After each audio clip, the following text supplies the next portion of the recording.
जानते हैं देखते हैं कि हम किसी भी लिस्ट को ऑर्डर कैसे कर सकते हैं। तो किसी भी लिस्ट को ऑर्डर करने के लिए हम शॉर्ट फंक्शन का यूज करते हैं। शॉर्ट फंक्शन का कैसे यूज करते हैं वो अभी हम देखते हैं। सबसे पहले हमने एक लिस्ट डिफाइन कर दी L is equal to this.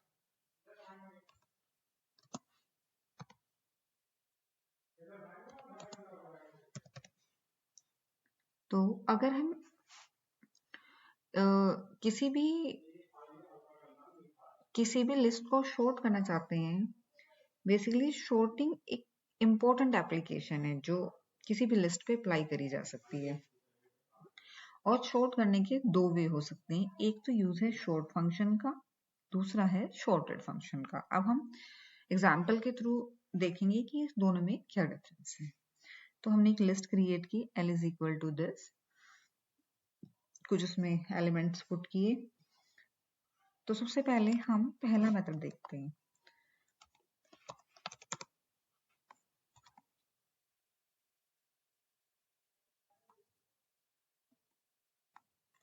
अब अगर हम इस लिस्ट को प्रिंट कराना चाहें तो हम देखेंगे ये जो लिस्ट है हमारी शॉर्ट हो गई है और असेंडिंग ऑर्डर में हो गई है। कई बार हम अपनी लिस्ट को असेंडिंग ऑर्डर में शॉर्ट नहीं कराना चाहते हैं, एप्लीकेशन की रिक्वायरमेंट नहीं है। तो उस केस में हम क्या करेंगे? उस केस में हम करेंगे L डॉट शॉर्ट और विद इन ब्रैकेट करेंगे reverse is equal to true. तो ये जो इस तरह का जो एप्लीकेशन जब हम शॉर्ट फंक्शन का करेंगे तो ये रिवर्स में डिसेंडिंग ऑर्डर में इसको शॉर्ट करेगा। चलिए देखते हैं कैसे। अब इसको रन करिए, आप देख सकते हैं आराम से कि रिवर्स ऑर्डर में इसको शॉर्ट कर दिया है। तो ये तो हो गया आपका असेंडिंग और डिसेंडिंग ऑर्डर में शॉर्ट कैसे करते हैं। अब दूसरा आ गया शॉर्टेड फंक्शन। शॉर्टेड फंक्शन को हम कैसे यूज करते हैं? शॉर्टेड फंक्शन कैसे यूज करते हैं और दोनों में बेसिकली क्या डिफरेंस है? तो दोनों में क्या डिफरेंस आ जाता है ये देखने के लिए सबसे पहले हम एक लिस्ट करते हैं जहां हम करेंगे A इज इक्वल टू कुछ फ्रूट्स के नाम रख लेते हैं।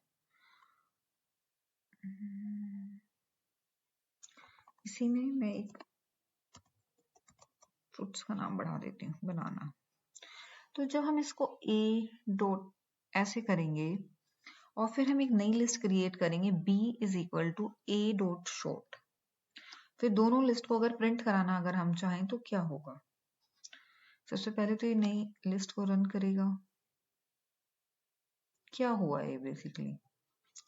ये बेसिकली सिर्फ जो हमने A डॉट शॉर्ट किया है इसीलिए लिस्ट को शॉर्ट भी कर देगा और यही लिस्ट को प्रिंट भी कर देगा ये फंक्शन।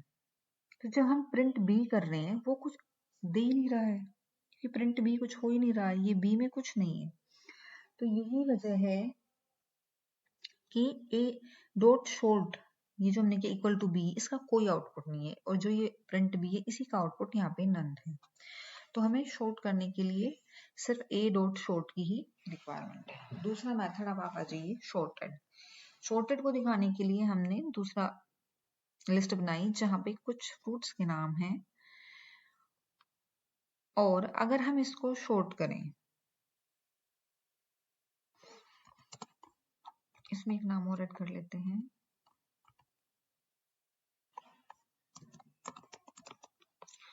हमने यहाँ पे दूसरी लिस्ट बनाई C is equal to sorted A और प्रिंट A प्रिंट C। तो क्या ये आउटपुट देगा या इसी की तरह वर्क करेगा? हम देखते हैं। यस, यहाँ से आउटपुट आ रही है। तो जब हम इसको रन कर रहे हैं और ए क्या है? ए तो original list as it is आ रही है, बट सी के अंदर क्या स्टोर्ड है? जो लिस्ट शॉर्ट हुई है वो सी के अंदर है। तो हम देख सकते हैं कि ओरिजिनल लिस्ट जो है वो एज इट इज प्रिंट हो रही है और जो शॉर्टेड है वो सी आउटपुट में आ रही है। तो जो आउटपुट है वो बेसिकली इसको शॉर्ट करके शो कर रहा है by using of shorted function. So this is the difference between short and shorted. अगर आप दोनों लिस्ट को रखना चाहते हो कहीं किसी एप्लीकेशन में, आपको A C मतलब चेंज करने से पहले भी और चेंज करने के बाद भी ऑर्डरिंग लिस्ट भी और विदाउट ऑर्डरिंग भी आप रखना चाहते हो तो शॉर्टेड फंक्शन का यूज करिए, क्योंकि जब आप शॉर्ट फंक्शन यूज करेंगे तो ओरिजिनल लिस्ट से वहां से रिमूव होके वो लिस्ट शॉर्ट हो जाएगी। ठीक है, सर आपको शॉर्टेड लिस्ट रखनी है तो शॉर्ट फंक्शन का यूज करिए, दोनों रखनी है तो शॉर्टेड का करिए। सो ये आपका मेन डिफरेंस है शॉर्ट और शॉर्टेड में। मुझे लगता है आपको समझ आ गया होगा। प्लीज प्लीज प्लीज मेरे चैनल को सब्सक्राइब करिए और मेरी वीडियोस को लाइक करिए। Thank you for watching my video. Thank you so much.